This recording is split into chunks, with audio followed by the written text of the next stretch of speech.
प्यारे विद्यार्थियों, आप देख रहे हैं 2021-22 के लिए मॉडल पेपर का सॉल्यूशन। और आपको ध्यान रखना है कि जितने भी मॉडल पेपर्स हम डाल रहे हैं उनको ज़रूर पढ़िए, क्योंकि वो बहुत ही इंपॉर्टेंट रहेंगे आपके लिए। और उनमें से कितने क्वेश्चंस आएंगे ये आप सोच भी नहीं सकते। तो जितने भी स्टडी मटेरियल मैं डाल रहा हूँ इस चैनल पे, उसको पढ़ करके आप अपने अच्छे स्कोर को परिणामित कर सकते हैं। ठीक है, तो अगर जो स्टूडेंट सोच रहे हैं कि पास होना भी मुश्किल लग रहा है, तो उनको भी घबराने की आवश्यकता नहीं है। जो स्टडी मटेरियल्स प्रोवाइड किए जा रहे हैं पिछले 2 महीने से, उन सभी को पढ़िए। अर्धवार्षिक पेपर नहीं छोड़ने हैं आपको, और वार्षिक पेपर्स के जितने भी मॉडल सेट्स जारी किए गए हैं सभी को सॉल्व करवा रहा हूँ, और सभी को आप ज़रूर याद कीजिए। पहले क्वेश्चन से स्टार्ट करते हैं। यहाँ पे एक अपठित बोध दिया गया है, इसको पढ़ना है, और पढ़ने के बाद में आपको इसके आंसर्स देने हैं। सारे आंसर्स बताऊंगा। इसमें पूछा गया है, बोला गया है, हिंदी में राम काव्य की विस्तृत परंपरा मिलती है। हिंदी में सर्वप्रथम सन जो है यहाँ पर 1342 में लिखित कवि भूपति कृत रामचरित रामायण का संकेत मिलता है। ठीक है, तो यहाँ पर इस तरह से ये पूरा पैसेज इसको पढ़ोगे आप, तो यहाँ पर पढ़ने के बाद में आपको इन प्रश्नों के उत्तर देने हैं जो कि मैं दे रहा हूँ। पहला प्रश्न जो है पूछा गया आपसे, उपयुक्त गद्यांश का उचित शीर्षक। तो राम काव्य जो है इसका उचित शीर्षक आपको बता देना है। अगले क्वेश्चन की बात करें, निम्न में से किस काव्य की अभी तक कोई प्रतिलिपि प्राप्त नहीं हुई है। तो रामचरित रामायण जो है इसकी कोई भी एक डुप्लीकेट कॉपी जो बोलते हैं वो चीज़ नहीं मिली है। इसके बाद में निम्न में से कौन काव्य रीतिकाल के आधार पर लिखा गया है। ये सारे क्वेश्चंस के आंसर यहाँ से इसी पैसेज से मिलेंगे। तो राम प्रकाश जो है इसका आंसर हो जाएगा बी ऑप्शन करेक्ट हो जाएगा। राम चंद्रिका काव्य के कवि कौन है। तो वो है केशव। यहाँ पे स ऑप्शन आपका करेक्ट हो जाएगा। उसके बाद में नेक्स्ट क्वेश्चन है, निम्न में से कौन सा काव्य संवाद रूप में लिया गया है। तो यहाँ पर जो है रामायण महानाटक जो है ये संवाद के रूप में लिया गया है। ठीक है, अगले क्वेश्चन की बात करें, निम्न में से राम भक्ति के कवि नहीं है। तो सूरदास जो है वो राम भक्त के कवि नहीं है। आपको पता ही है किसके कवि हैं, ये कमेंट सेक्शन में मुझे बता देना, मैं भी जानूं कि आप कितने अभी तक स्टडी कर चुके हैं। उससे पता चल जाएगा कि आप बता देंगे कि सूरदास जो है किस भक्त के कवि हैं या किस भक्ति के कवि हैं, वो आप बता दीजिएगा। दूसरा क्वेश्चन है, अपठित पद्यांश को पढ़ना है, यानी कि एक कविता दी गई है जो कि काफ़ी लंबी है, इधर आधा पार्ट और इधर आधा पार्ट दिया गया है, और इसी में से आपको प्रश्नों के उत्तर देने हैं। तो पहले प्रश्न की हम स्टार्टिंग करते हैं, जिसका आंसर होगा आपका, राम की माता उन्हें क्या कहती थी।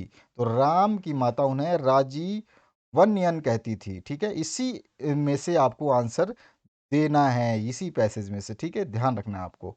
तो यहाँ पर आपका जो है स ऑप्शन करेक्ट हो जाएगा। ठीक है, आगे जो नेक्स्ट क्वेश्चन है, यहाँ पे देखोगे जब आप इसको पढ़ोगे ना तो सब कुछ मिलेगा आपको। एक बार समझना होगा, पैसेज को पढ़ना सीखिए, तब जाके आप कुछ अच्छा कर पाएंगे। आगे क्वेश्चन की तरफ बात करें तो यहाँ पर पूछा गया है, राम की शक्ति पूजा में कमल पुष्प कौन चुरा लेता है। तो महाशक्ति जो है वो चुरा लेती है। उसके बाद में नेक्स्ट क्वेश्चन है, राम ने किसको पराजित करने के लिए शक्ति की उपासना की है। तो रावण को पराजित पराजित करने के लिए।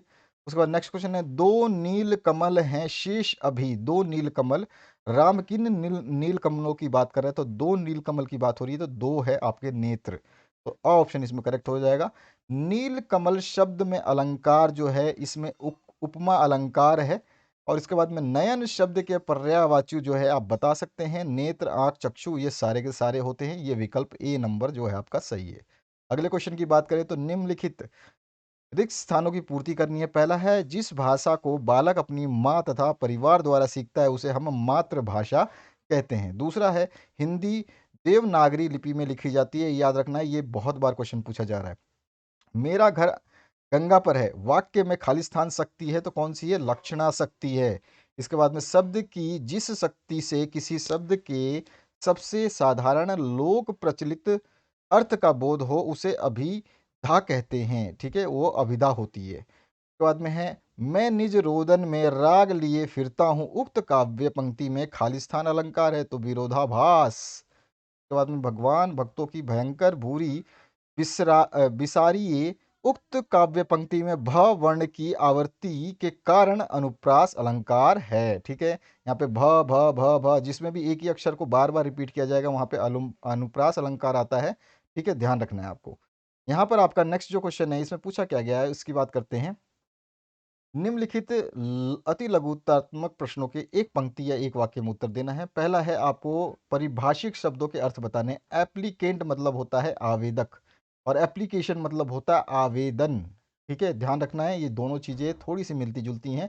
यहाँ पे ION लग जाएगा तो ये एप्लीकेशन बन जाएगा और एप्लीकेशन होता है आवेदन पत्र, ठीक है? और दूसरा है एक्यूज़, एक्यूज़ मतलब आपका होता है आरोप और आरोपी, ठीक है? दोनों ही चीज़ें हो सकती हैं इसमें। इसके बाद नेक्स्ट जो क्वेश्चन है इसमें पूछा क्या गया है, इस नंबर पे आप अपने किसी भी जिले के क्वेश्चन पेपर्स को सॉल्यूशन के लिए भेज सकते हैं, आप चाहे प्री बोर्ड दे चुके हों या अर्धवार्षिक। ये नंबर आपको ध्यान रखना है, बाकी इस नंबर का यूज़ आपको किसी चीज़ के लिए भी नहीं करना है। लाइक, शेयर, सब्सक्राइब तो आप दबा ही देंगे। नोटिफ़िकेशन आपको स्क्रीन के नीचे मिल रही है, अपने प्लेलिस्ट को ज़रूर विज़िट करें ताकि आपके सारे सॉल्यूशंस आपको मिल जाए। संक्षेप शब्द के लिए परिभाषिक शब्द लिखिए। तो यहाँ संक्षिप्त शब्द के लिए आपको क्या लिखना है? तो इसको हम बोलते हैं संक्षेप और इसको बोलते हैं हम ब्रीफ, ठीक है? और मेंढक मंडली का दूसरा नाम क्या था? सभी को पता है, बहुत ही इंपॉर्टेंट क्वेश्चन है ये। मेंढक मंडली का दूसरा नाम इंद्रसेना था। फीचर लेखन क्या है? जब कोई लेखक किसी घटना को इस प्रकार सजीव और रोचक शैली में प्रस्तुत करता है कि उसका स्वरूप पूर्णतः स्पष्ट हो जाए, उसको फीचर कहते हैं। पांचवा क्वेश्चन है, किशन की कौन सी छवि यशोधर बाबू के मन में बसी हुई थी?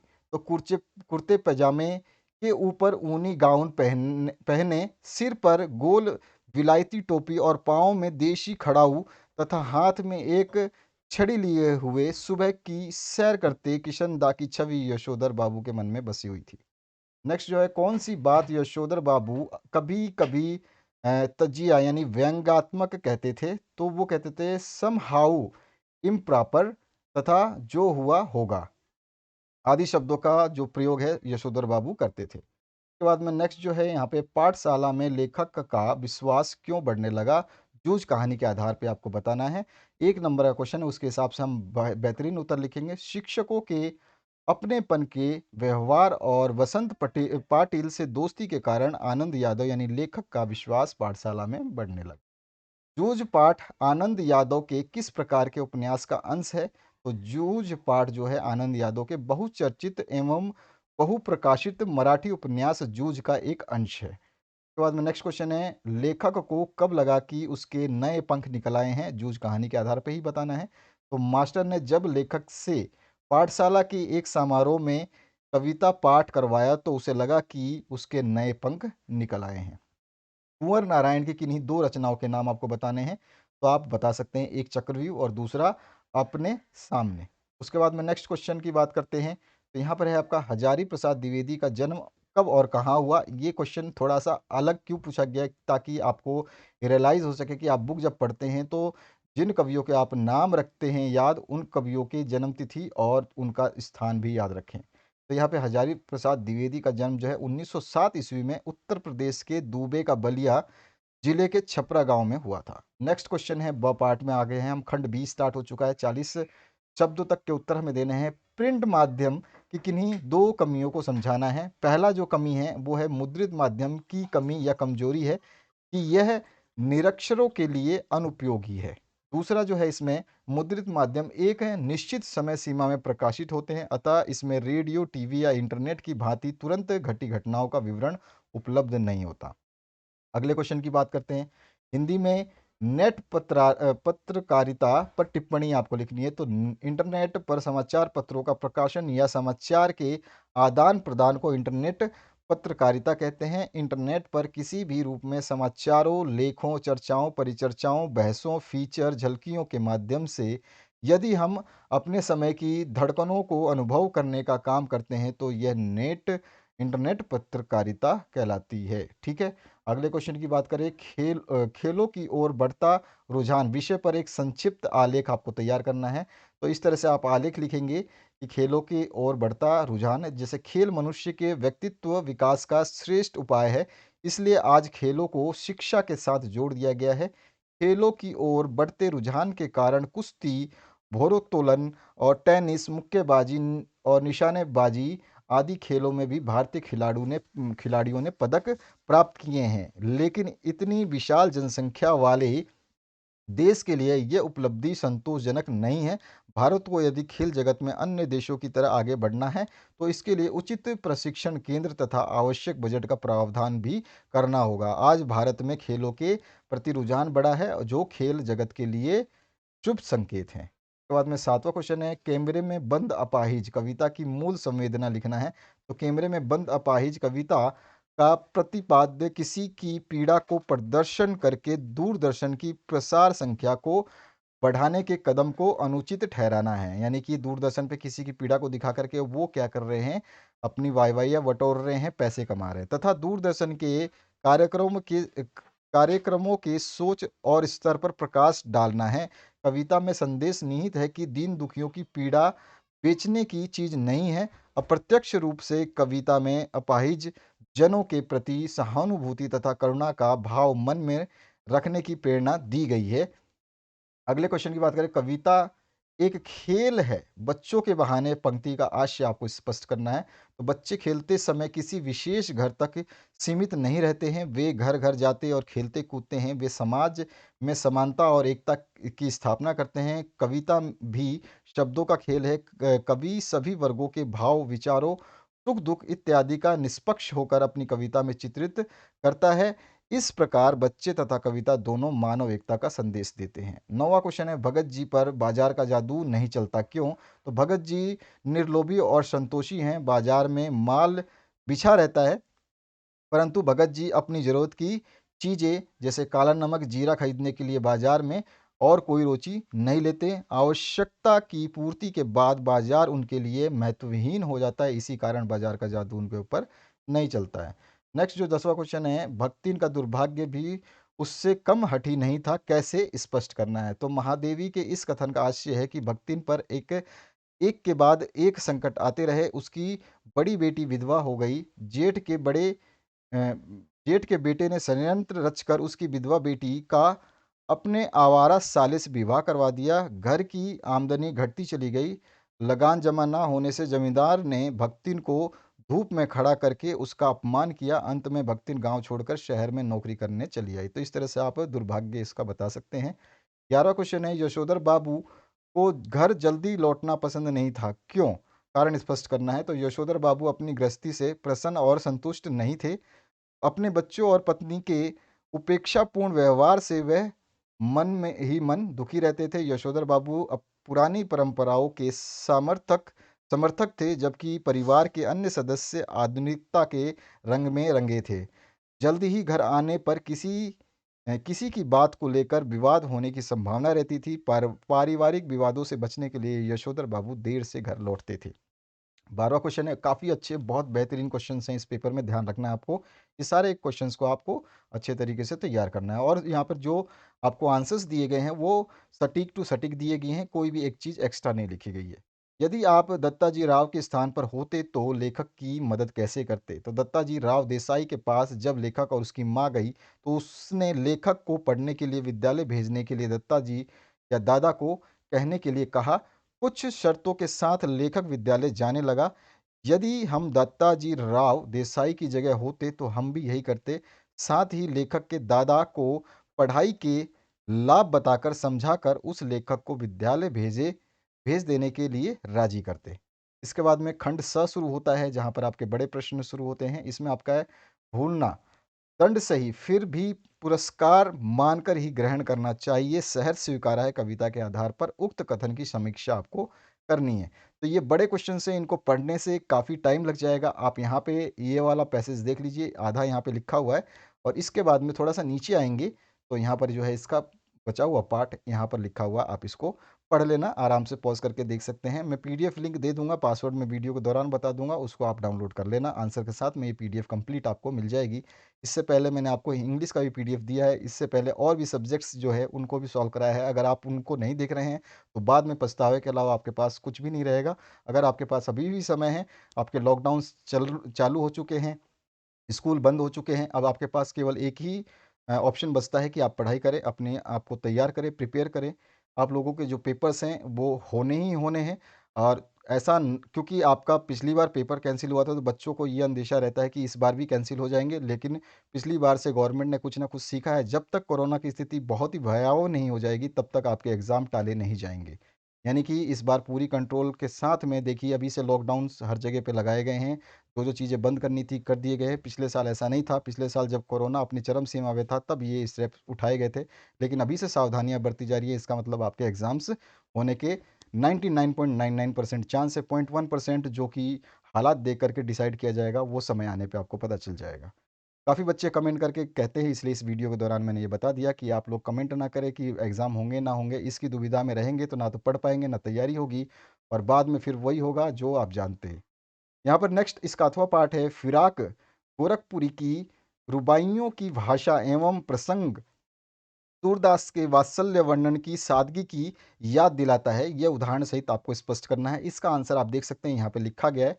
आराम से जब पढ़ेंगे तो आपको मज़ा भी आएगा और ये पूरा का पूरा क्वेश्चन भी आपको याद हो जाएगा। बिल्कुल सटीक भाषा में लिखी गई है, बिल्कुल आप आसानी से याद कर सकते हैं इन चीज़ों को।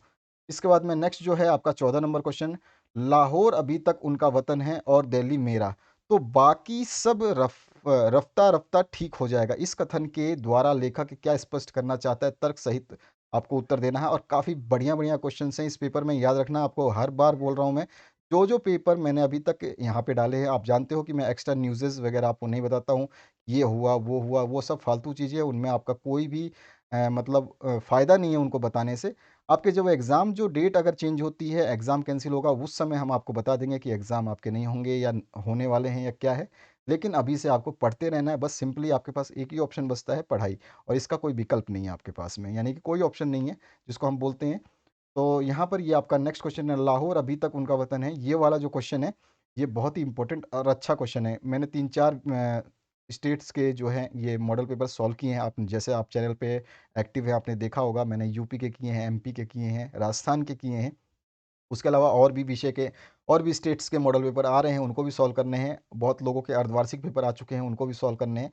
तो इन सभी के सॉल्यूशन जो मैं दे रहा हूँ, तो उनमें देख रहा हूँ कि मैं ये वाले क्वेश्चंस जितने भी मैं कर रहा हूँ, तो काफ़ी क्वेश्चंस बिल्कुल सेम टू सेम मिल रहे हैं। और अगर जो कोई क्वेश्चन बार-बार रिपीट कर रहा है हर बोर्ड, तो इसका मतलब है कि वो क्वेश्चंस सारे इंपॉर्टेंट है। और इस पेपर में जितने भी मैंने क्वेश्चंस अभी पढ़ के बताए आपको, वो क्वेश्चंस तो मैं ऑलरेडी बना चुका हूँ सॉल्व करके। और ये भी जो क्वेश्चंस आप देख रहे हैं, ये भी ऑलरेडी सॉल्व्ड है। ठीक है, तो यानी कि जो क्वेश्चंस बार-बार रिपीट हो रहे हैं, यानी कि सभी बोर्ड के नज़र में उसकी अहमियत है और उस क्वेश्चन को आपको ज़रूर पढ़ना है। और ऑब्वियस सी बात है, आपको कोई भी क्वेश्चन छोड़ना नहीं चाहिए जिसके आंसर्स के साथ में आपको सॉल्यूशन मिल रहे हैं, क्योंकि उससे आपको एक फ़ायदा हो जाएगा कि आपके सिलेबस से है और सिलेबस से बाहर आपको पढ़ना नहीं है। जो सिलेबस आपको दिया गया, उसी में से आपके क्वेश्चंस आएँगे। तो ऐसा नहीं है कि ये क्वेश्चन जो आप 14 नंबर देख रहे हैं या फिर इसका अथवा पाठ देख रहे हैं, तो आपकी बुक में नहीं है, ऐसा पॉसिबल नहीं है। आपका पूरा का पूरा, सभी जानते हैं, एनसीईआरटी बोर्ड जो है पूरे हिंदुस्तान में लागू कर दिया गया है नई शिक्षा नीति के अनुसार। अब आपका कोई भी पर्सनल बोर्ड नहीं है, कोई भी राज्य अपने पर्सनल किताबें नहीं पढ़ा सकता आपको। तो सभी के सभी एनसीईआरटी बेस्ड पढ़ रहे हैं और एनसीईआरटी बेस्ड में सभी के क्वेश्चन सेम है, सभी का सिलेबस सेम है, ठीक है? तो ये क्वेश्चन आपके सामने है। इसका अथवा पार्ट में जो क्वेश्चन पूछा गया है, इसमें शिरीष की तुलना गांधी जी से करते हुए स्पष्ट कीजिए कि शिरीष को अवधूत क्यों माना गया है। ठीक है, तो ये आपको बताना है। ये भी देखिए बहुत अच्छा क्वेश्चन है, ये भी मैंने 2-3 बोर्ड में करवाए हैं और वहाँ पे भी देखा है कि ये question same to same as it is आया हुआ है। तो यहाँ पे जितने भी एक से बढ़कर एक क्वेश्चंस हैं जिनको आपको तैयार करना है। इसका थोड़ा-सा पार्ट जो बचा हुआ है इस क्वेश्चन का, आप देख रहे हैं ऑन स्क्रीन है, स्क्रीनशॉट लेना चाहें तो ले लें, अगर नहीं लेना चाहते कोई दिक्कत नहीं है, क्योंकि आगे हम चल कर के आपको इसका पीडीएफ पासवर्ड बताएँगे और उस पीडीएफ पासवर्ड को आप डाउनलोड कर लेना। उसका बचा हुआ पार्ट यहाँ पर है, इसको आप ध्यान से देख लें। इसके बाद 15 नंबर क्वेश्चन है, सिल्वर बेडिंग पीढ़ी के वैचारिक अंतराल की कहानी है। ये आपको बता रहा है कि सिल्वर वेडिंग पीढ़ी के वैचारिक अंतराल की कहानी है। इसको उदाहरण सहित आपको स्पष्ट करना है, जिसका आंसर आप यहाँ पे ऑन स्क्रीन देख पा रहे हैं। इसके बाद में नेक्स्ट जो क्वेश्चन की बात करें हम, तो यहाँ पे अथवा पाठ आ चुका है। अथवा पाठ में आपसे पूछा गया है, एक गुरु किस प्रकार एक विद्यार्थी के जीवन को नई दिशा दे सकता है, जूझ पाठ के आधार पर उदाहरण सहित स्पष्ट करना है। तो आपको जूझ कहानी अगर आपने पढ़ी है तो उसके हिसाब से इसको स्पष्ट करना है। यहाँ पे इसका आंसर पूर्ण रूप से लिख दिया गया है और जितना मैक्सिमम सही सटीक लिख सकते थे उतना बेस्ट आपको आंसर यहाँ पे दे दिया गया है। इसके बाद आते हैं 16 नंबर क्वेश्चन पे। इसमें शमशेर बहादुर सिंह का कवि परिचय आपको लिखना है। तो यहाँ पर उनका कवि परिचय, उनका जन्म कब हुआ था, उनकी रचनाएँ कौन-कौन सी है, ये चीज़ें हमें इसमें बतानी होती है कवि परिचय में।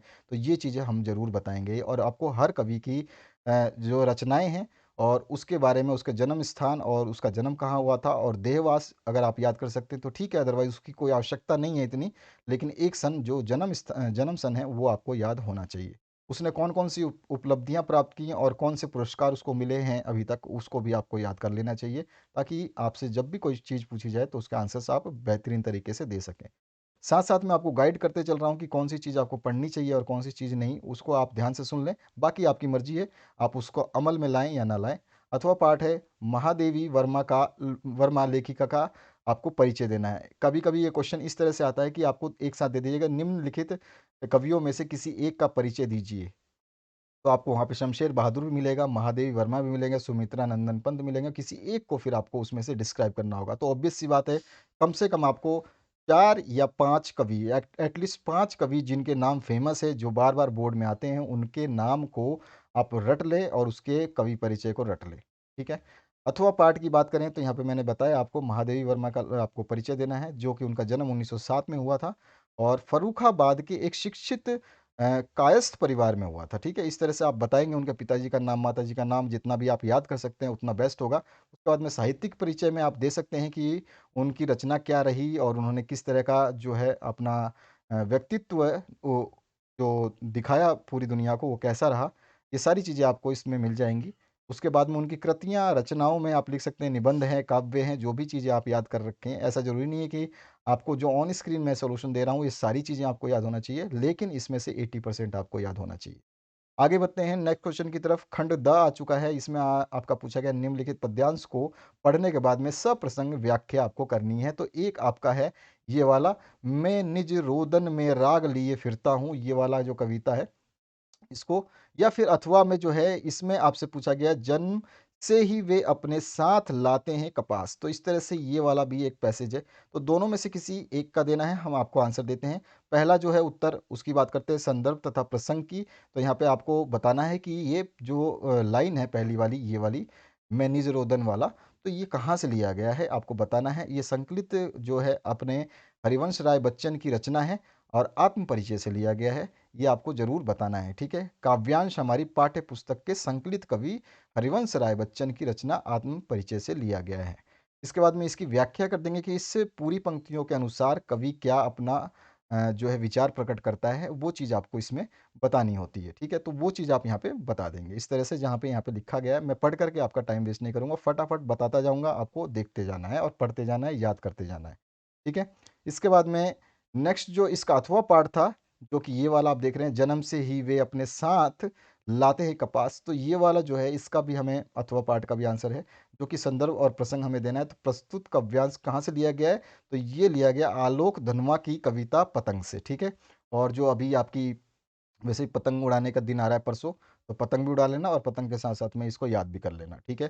तो ये आपका हो गया अथवा पाठ का आंसर। आगे बढ़ते हैं नेक्स्ट क्वेश्चन की तरफ। नेक्स्ट क्वेश्चन में 18 नंबर, निम्नलिखित गद्यांश की सप्रसंग व्याख्या करनी है। तो अब यहाँ पे पहले तो पद था यानी कविता थी, उसकी आपको सप्रसंग व्याख्या करनी थी। अब आपको गद्य दिया गया है, तो आपको गद्य जो होती है कहानी की तरह होती है और इस कहानी का आपको एक छोटा-सा जो एक टुकड़ा देंगे कहीं पूरे पाठ से उठा करके। अगर आपने चैप्टर को ढंग से पढ़ा है तो आप अपनी मर्ज़ी से इसमें लिख सकते हैं। ऐसा नहीं है कि आपको कविता या फिर गद्य जो दिया जाता है बिल्कुल उसी को आप छापे, उसी का पूरा वो आप विचार व्यक्त करें। आप उस पूरी चैप्टर में से अपने विचार को भी डाल सकते हैं, लेकिन पूरा का पूरा ऐसा ना हो कि आपके सामने लिखी कुछ गई हैं और लाइनें और आप कुछ बता रहे हैं। ऐसा नहीं होना चाहिए। तो मिलता-जुलता आपको लिखना है, थोड़ा-सा आप अपनी तरफ से मैच कर सकते हैं, कोई इश्यू नहीं है, आपको पूरे नंबर मिल जाएँगे। अथवा पाठ में इसका 2 हैं, मतलब यहाँ पे गद्यांश, एक गद्यांश तो आप देख रहे हैं, इन बातों को आज 50 से ज़्यादा बरस होने को आएँ, ये वाला, या फिर आप किंतु रात में फिर पहलवान की ढोलक की आवाज़ वाला। तो ये दोनों पैसेज में से किसी एक का आपको करना है, दोनों के आंसर्स मिलेंगे आपको। संदर्भ पहले लिखना है, पहला वाला जो भाग है, वो आरोह भाग 2 के संकलित पाठ काले मेघा पानी दे से लिया गया है और इसके लेखक धर्मवीर भारती हैं। सब प्रसंग आपको बताना है, व्याख्या आपको कर देनी है, जो कि आपके सामने स्क्रीन पे है, आप देख सकते हैं, नोट कर सकते हैं। इसके बाद में हम आते हैं नेक्स्ट पार्ट की तरफ, इसी का अथवा पार्ट जो है उसकी भी बात करेंगे। तो अथवा पार्ट में जो है हमने उसको भी संदर्भ सहित बताया है। यहाँ पे संदर्भ जो है प्रस्तुत गद्यांश जो हमारी पाठ्य पुस्तक आरोह भाग 2 में संकलित पहलवान की ढोलक से लिया गया है और इसके लेखक जो है पंडीश्वर नाथ रेणु है, ठीक है? ये आपको ध्यान रखना है, हर चैप्टर के कवि के नाम आपको याद होने चाहिए। परिचय के लिए केवल 5 जो मैंने बताए थे इम्पोर्टेंट, तो उनके नाम आपको, उनकी पूरी कवि परिचय याद होने चाहिए, उनके आपके जितने भी लेखक हैं उनका जन्म तिथि और पारिवारिक विश्लेषण आपको याद होनी चाहिए। इसके बाद में यहाँ पर ये व्याख्या कर दी गई है, आप देख सकते हैं इस व्याख्या को, कंप्लीट यहाँ पे आपके सामने ये व्याख्या है। इसके आगे बढ़ते हैं, नेक्स्ट जो क्वेश्चन है उसकी बात करते हैं। तो यहाँ पर जो है आपका क्वेश्चन है, अपने विद्यालय के लिए आवश्यक परीक्षा सामग्री हेतु निविदा तैयार कीजिए। आपका मॉडल पेपर जब मैंने सॉल्व कराया था तो उसमें भी निविदा कैसे लिखते हैं वो मैंने स्पष्ट किया था। और अथवा पाठ है, सचिव माध्यमिक शिक्षा बोर्ड राजस्थान अजमेर की ओर से रीट भर्ती परीक्षा की तिथि में परिवर्तन की विज्ञप्ति तैयार करनी है। तो विज्ञप्ति बहुत छोटी सी होती है लेकिन इसको भी तैयार करने का एक ढंग होता है, एक सिस्टम होता है, उसके बिना आप नहीं कर सकते। उसी तरह से निवेदिता जो तैयार करते हैं इसका भी एक सिस्टम होता है, ढंग होता है। सबसे पहले तो आप लिखेंगे जिसके लिए यहाँ पर देखिए अपने विद्यालय के लिए आपको परीक्षा सामग्री बनानी है, तो ऑब्वियस सी बात है आप जो है अपने कविता जो भी आप जिसको सूचना देना चाहते हैं उसका नाम लिख देंगे। जैसे राजकीय उच्च माध्यमिक विद्यालय उदयपुर राजस्थान, ये आपका नाम हो गया।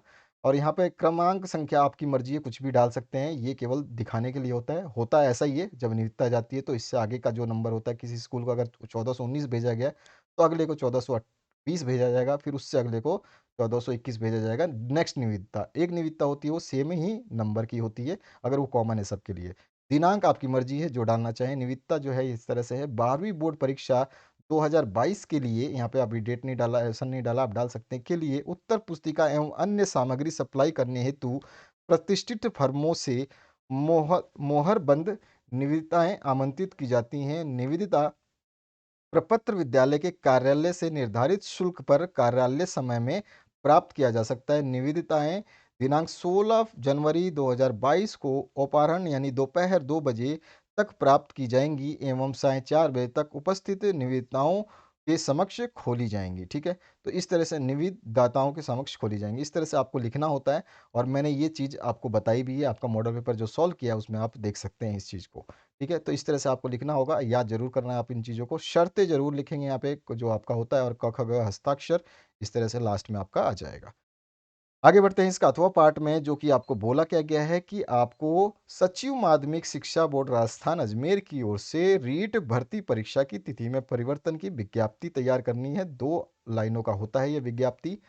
तो यहाँ पर देखिए अथवा में है माध्यमिक शिक्षा बोर्ड राजस्थान अजमेर, क्रमांक संख्या आपने दे दी, डेट आपकी मर्जी है 2021 की जगह 22 भी लिख सकते हैं। विज्ञप्ति में क्या लिखना है, माध्यमिक शिक्षा बोर्ड राजस्थान अजमेर विभाग की ओर से ली जाने वाली रीट परीक्षा अपीराह कारणों से, या आप यहाँ पे इस तरह का वर्ड अगर आप यूज़ नहीं कर सकते हैं या याद नहीं होते हैं, तो आप कुछ विगत कारणों से, या फिर कुछ आप अपनी मर्ज़ी से, कुछ भी कारणों से आप कुछ ऐसा लिख सकते हैं। ये दिनांक 5 नवंबर 2021 के स्थान पर 15 दिसंबर 2021 को होगी।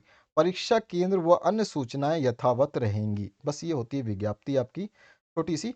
और यहाँ पे आपका जो है अबसद यानी कि सचिव का नाम आ गया और नीचे सचिव लिखा होगा बस। आगे बढ़ते हैं। निम्नलिखित विषयों में से किसी एक पर जो है एक आपको निबंध लिखना है। मैं आपको सारे विषयों पे निबंध बताऊंगा, इन सभी चीज़ों को रट लेना। ठीक है, पहला है वैश्विक महामारी के दौर में ऑनलाइन शिक्षण। ये सबसे इंपॉर्टेंट है, ये वाला जो है घूम फिर के आएगा ही आएगा सभी बोर्ड में। ठीक है, ये चीज़ तो आएगी। ऑनलाइन शिक्षण का महत्व इस टाइम बढ़ चुका है, आप भी जानते हैं। तो ये चीज़ तो आपको रटनी है किसी भी हालत में। वह ये कोई 1% हो कि ना आए ये वाला, लेकिन आने के चांसेस 99% हैं। इसके अलावा राजस्थान की सतरंगी संस्कृति, ये आए ना आए कोई फ़र्क नहीं पड़ता। एक महिला सशक्तिकरण, ये बहुत एक ज्वलंत मुद्दा है, जो महिलाओं के बारे में अभी पिछले 2 साल से उजागर किया गया है, देखने को मिल रहा है हर बार पेपर में। ये एक इम्पोर्टेंट रहेगा। पेट्रोल और डीज़ल के दामों में बढ़ोतरी, तो ये जो पेट्रोल और डीज़ल के दामों में बढ़ोतरी वाली जो है बात, यहाँ पर बढ़ती महँगाई के नाम से भी आ सकता है, ठीक है? इस तरह से भी आ सकता है। इसके अलावा एक आपका जो वृक्षारोपण है या जंगलों की कटाई, इस तरह से एक और बनता है, वो भी आ सकता है। तो कुल मिला के मैंने 6 आपको बता दिए। इन 6 में से 4 तो आपके स्क्रीन पे दिख रहे हैं, और मैंने बताया एक तो आपका रोज़गार के ऊपर भी आ सकता है, बेरोज़गारी फैल रही है वो आ सकता है, बढ़ती महँगाई के ऊपर आ सकता है, और एक वृक्षारोपण के ऊपर आ सकता है। तो 4 और 3 7 आप याद ज़रूर करें बढ़िया तरीके से। और एक डिजिटल इंडिया भी है, आपका स्वच्छ भारत अभियान है। ये सब चीज़ें को आप कम से कम आपको एटलीस्ट 10 निबंध जो फिक्स होते हैं, जिनको हम आज के समय में देखते हैं हर बोर्ड में जो चीज़ें आ रही हैं, उनको आपको याद करना है। बाकी आपको अगर उनकी ज़रूरत है तो मैं आपको स्पेशली अलग से निबंध के वीडियोज़ बना के दे दूँगा, तो उनसे आप आसानी से तैयारी कर पाएँगे। तो यहाँ पे सबसे पहले वैश्विक महामारी के बारे में आप लिखेंगे, ऑनलाइन शिक्षा का महत्व जो है उस समय इस समय इसकी वजह से कैसा बढ़ा, क्या रहा इसका असर। तो पहला आप तो देख रहे हैं, तो ये पैसेज के ये फर्स्ट पैसेज में आप इतना लिखेंगे। और जितना ज़्यादा हो सके निबंध को बेस्ट तरीके से याद करिए ताकि उसमें से कोई भी चीज़ छूटे, कोई 1-2 लाइन छूटे तो भी आपको कोई फ़र्क ना पड़े। ये दूसरा पैसेज यहाँ से स्टार्ट होता है और इसके बाद में नेक्स्ट जो थर्ड पैसेज है यहाँ से आप कर सकते हैं, ठीक है? तो ये हो गया आपका 3 पैसेज के माध्यम से पूरा का पूरा अ, ऑनलाइन शिक्षण के बारे में। तो यहाँ पर आपने देख लिया ये वाला स्क्रीन और इसके बाद में ये वाला स्क्रीन। अब आते हैं हम राजस्थान की सतरंगी संस्कृति के ऊपर। आपको तो अच्छी तरह से पता है कि राजस्थान में सतरंगी संस्कृति नहीं, कम से कम बीसों सतरंगी संस्कृति मिलेगी और हर एरिया में जाओगे आपको तो अच्छे से अच्छी संस्कृति आपको देखने की मिलेगी। संसार में राजस्थान पूर्ण रूप से सतरंगी माना जाता है। वहाँ पर बहुत ज़्यादा टूरिस्ट भी आते हैं इसी वजह से। और जिस भी स्टेट में आप मतलब स्टेट के जिस भी ज़िले में रहते हैं, अगर आप अपने ज़िले को क्रॉस करके जाते हैं, तो आपको बहुत कुछ अलग देखने को मिलेगा आपके ज़िले के अलावा। तो इस तरह से आप यहाँ पर जी जो आपके सामने लिखा हुआ है, इस तरह से आप भी लिखेंगे और इनको पढ़ने का समय नहीं है, बस मैं केवल आपको समझाने के लिए इस वीडियो में बताता जा रहा हूँ। इन चीज़ों का आपको ध्यान रखना। हाँ, अपना पासवर्ड ज़रूर याद करें, तो आपका पासवर्ड जो रहेगा 1947 रहेगा। ये पासवर्ड आपको ध्यान रखना है 1947, ठीक है? आगे बढ़ते हैं। इसका जो दूसरा पार्ट है, यहाँ पर मतलब दूसरा पैसेज है, वो आप ये पैराग्राफ यहाँ तक लिख लेंगे और थोड़ा-सा आप इसको बता देंगे कि राजस्थान में जो सभ्यता संस्कृति के अनुसार कौन-कौन से त्योहारों पे जोर दिया जाता है, ये सारी चीज़ें आप बता कर के इसको समापन कर सकते हैं। इसके बाद में महिला सशक्तिकरण तो ये बहुत ही इम्पोर्टेंट है, ये रहेगा बहुत इम्पोर्टेंट, तो इसको भी आपको याद करना है। यहाँ पर पूरा का पूरा ये पैसेज जो आप देख रहे हैं कंप्लीट, इसको याद कर लीजिए इस तरह से ही। ऑन स्क्रीन लेना चाहें आप स्क्रीनशॉट तो स्क्रीनशॉट ले सकते हैं।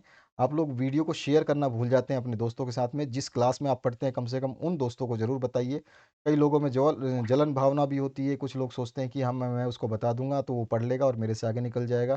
तो ऐसा नहीं है, वो आपका कुछ भी नहीं लेके जाएगा, वो अपने मेहनत से पास होगा और आप अपने मेहनत से, ऐसा नहीं है कि वो अच्छे नंबर ला देगा तो थोड़े से आपको उसमें से मिल जाएँगे, ऐसा पॉसिबल नहीं है। तो आप ज़रूर शेयर करा करें, जो भी आपको मटेरियल मिलता है हमेशा शेयर करिए ताकि उसको कभी आप इस चैनल से कोई लाभ मिलता है तो वो आपको बताए और कोई भी चीज़ मतलब एक-दूसरे की हेल्प करने से बढ़ती है। जैसे कई लोगों को पासवर्ड में दिक्कत आती है कि पासवर्ड नहीं मिलता, तो आप अपने दोस्तों को शेयर करिए, सिंपली बोलिए कि यार वीडियो देखना उसमें पासवर्ड पता चले तो मुझे बता देना, तो वो आपकी हेल्प कर सकता है। लेकिन अगर आप सोचोगे कि मैं ही अकेले राजा बन जाऊँ इस पीडीएफ का, तो वो बात अलग है, फिर आपकी सोच आपके ऊपर है। यहाँ पर चौथा जो लास्ट पार्ट बचता है आपका, पेट्रोल एवं डीजल की बढ़ती कीमतों के ऊपर हमें जो लिखना था निबंध, तो इस तरह से आप इसको लिख सकते हैं। पहला पैसेज ये है इसका, उसके बाद में दूसरा पैसेज, यहाँ पे पैराग्राफ बोल सकते हैं आप, ये रहा। इसके बाद में और भी पैसेज हैं, इसका मतलब पैराग्राफ आप जितना लिखना चाहें कमी नहीं होती है। इस तरह से आपको मैं बता रहा हूँ कि ऐसे-ऐसे पैराग्राफ चेंज हुआ है। पैराग्राफ चेंज करना बहुत ही महत्वपूर्ण होता है, कभी भी आप पूरी लाइन ना लिखें। 4 जैसे आपकी 5 लाइनें 6 लाइनें लिख दी तो तुरंत अपना पैराग्राफ चेंज करें अगर आपको थोड़ा-सा नया स्टार्टिंग लुक देना है तो, ठीक है? तो उससे एग्ज़ामिनर प्रभावित होता है और आपको नंबर जो है आसानी से मिल जाते हैं। तो ये पूरा का पूरा पेपर आपने देख लिया। अब इस पेपर के लास्ट में मैंने आपको वीडियो पासवर्ड तो बता ही दिया था और साथ ही साथ आप यहाँ पर देख सकते हैं ये नंबर है व्हाट्सएप नंबर और आपके कौन-कौन से सॉल्यूशंस बना दिए गए हैं वो ज़रूर बताना चाहूँगा कि आपका जो हिंदी है ये कंप्लीट सॉल्व कर दिया गया है। हिंदी अनिवार्य, इंग्लिश कंपल्सरी को कंप्लीट सॉल्व कर दिया गया है। डिस्क्रिप्शन बॉक्स में अभी आप स्क्रीन पे ये देखिए आप चल रहा है आपके सामने, यहाँ पे लिखा गया है कि डिस्क्रिप्शन बॉक्स में अपने सभी सब्जेक्ट्स के सॉल्यूशंस के लिए प्लेलिस्ट को विज़िट करें। तो ये ज़रूर देखिए, यहाँ पे जो नोटिफ़िकेशंस आपको दी जाती है इसलिए कि बच्चे क्या करते हैं कि स्किप करते हैं वीडियो और हम कुछ बोलते हैं तो उनको सुनाई नहीं देता या वो सुनना नहीं चाहते हैं। तो उनके पास हो सकता है वो बहुत बड़े मतलब बिज़ी समय के शेड्यूल में हो। तो आपको यही देखना है कि आपके पास कितना समय है और आप क्या पढ़ सकते हैं। नेक्स्ट जो है आपका हिस्ट्री जो है वो उसको सॉल्व करवा दिया गया। ये सारे जो सॉल्यूशंस हैं ये किसी भी चैनल पे नहीं मिलेंगे। पहली बात तो मैं आपको बता देता हूँ। सिंपली आप पूरे यूट्यूब पे सर्च करिए, जब भी सर्च करेंगे हम ही दिखाई देंगे। बाकी आपको कोई भी सॉल्यूशन, हाँ, कोई सॉल्यूशन ज़रूर देगा, आपको एमसीक्यू बता देगा, हो सकता है 4 क्वेश्चन बता दे, 10 क्वेश्चन बता दे स्टार्टिंग के एक-एक नंबर के। उसके अलावा कोई भी क्वेश्चन कंप्लीट सॉल्यूशन नहीं देगा, वो भी रिटन में तो कभी नहीं। वो केवल इसमें बताएगा ऐसे कर लेना, ऐसे कर लेना, ऐसे-ऐसे कर लेना, वहीं लिखेगा स्क्रीन पे और वहीं मिटा देगा। वो किसी काम का नहीं है जब तक आपको सॉल्यूशन रिटन में ना मिले और आपको फ़ायदा ही नहीं होगा, क्योंकि आप अभी देखोगे और तुरंत भूल जाओगे। अगर आपके पास रहता है सॉल्यूशन तो आप उसको बेनिफिशियली लॉन्ग टाइम तक यूज़ कर सकते हो। और आपका नेक्स्ट जो है ज्योग्राफी, इसको भी मैप के साथ में कंप्लीट कराया है हमने, हिस्ट्री मैप के साथ। ऐसा नहीं कि एक आधा क्वेश्चन छोड़ देते हैं, ऐसा नहीं है, ठीक है? फिजिक्स आपका पूरा न्यूमेरिकल बेस्ड जो है कंप्लीट कराया है। केमिस्ट्री को भी न्यूमेरिकल बेस्ड एंड आपके सारे समीकरणस को सॉल्व कराया गया है। पॉलिटिकल साइंस को तो बहुत पहले सॉल्व करा दिया था मैंने, इसको ज़रूर देख लेना। इसके 2 वीडियो हैं, एक तो आपकी रिक्वेस्ट थी कि पहले सर एमसीक्यूज़ दे दीजिए क्योंकि हमारे अर्धवार्षिक पेपर आए हैं, तो उस समय मैंने केवल एमसीक्यूज़ 1 मार्क्स के क्वेश्चंस बताए थे और उस वीडियो में ये भी प्रॉमिस किया था आप लोगों से कि आपको इसका कंप्लीट सॉल्यूशन मैं दूँगा और उसके बाद में 1 हफ्ते बाद मैंने इसका कंप्लीट सॉल्यूशंस डाल दिया था। उसके बाद में इकोनॉमिक्स जो है आपका अभी तक आपको किसी चैनल पे नहीं मिलेगा, बायोलॉजी आपको कोई नहीं देगा सॉल्यूशन। यहाँ पे जो सब्जेक्ट दिख रहे हैं इनमें से किसी का भी सॉल्यूशन आपको कंप्लीट किसी भी चैनल पे नहीं मिलेगा। तो यहाँ पर ये ऑलरेडी आपके सामने दिख रहे हैं और इसके अलावा जो अभी सब्जेक्ट्स बचे हुए हैं वो मैंने लिखे भी नहीं हैं। आपका हिंदी साहित्य है उसको भी मैंने कंप्लीट करा दिया है। इंग्लिश साहित्य यानी कि इंग्लिश लिटरेचर जो है उसको मैं प्रोसेस में अभी रखे हुए हूँ, प्रोसेस हो रही है यानी कि उसका सॉल्यूशन बना रहा हूँ। समय बहुत कम मिलता है और सॉल्यूशंस मुझे ही बनाने होते हैं और इतना समय नहीं रहता है कि फटाफट 4-5 सॉल्यूशंस एक बार बना दीजिए। अगर हाँ, एक-एक नंबर के क्वेश्चंस होते तो उनको बना सकते थे, लेकिन सारे क्वेश्चंस करने होते हैं, उसमें पूरा दिन लग जाता है और बहुत सोच समझ के आपके आंसर्स देने पड़ते हैं ताकि आप लोगों को आसानी से याद हो सके। उसके अलावा आपका संस्कृत साहित्य भी सॉल्व कर दिया गया। तो जो भी स्टूडेंट्स हैं, आप जब एक बार शेयर करोगे इस लिंक को, इस चैनल को, नाम को भी शेयर कर देते हो, तो ऑटोमेटिकली उन तक ये चीज़ें पहुँच जाएँगी और ये हमेशा आपको नोटिफ़ाई होती रहेंगी सारी चीज़ें, जब तक आपके एग्ज़ाम नहीं होते। तो आशा करता हूँ इस वीडियो से आप लोगों को सभी को हेल्प मिलेगी। अभी तक आपने शेयर तो ज़रूर कर दिया होगा अपने स्कूल फ्रेंड्स के साथ में, व्हाट्सएप से करें या फिर टेलीग्राम लिंक से करें, फेसबुक माध्यम जो भी आप मीडिया यूज़ करते हैं उसके द्वारा। इस वीडियो को देखने के लिए आपका बहुत-बहुत धन्यवाद। Thank you very much. Have a good day.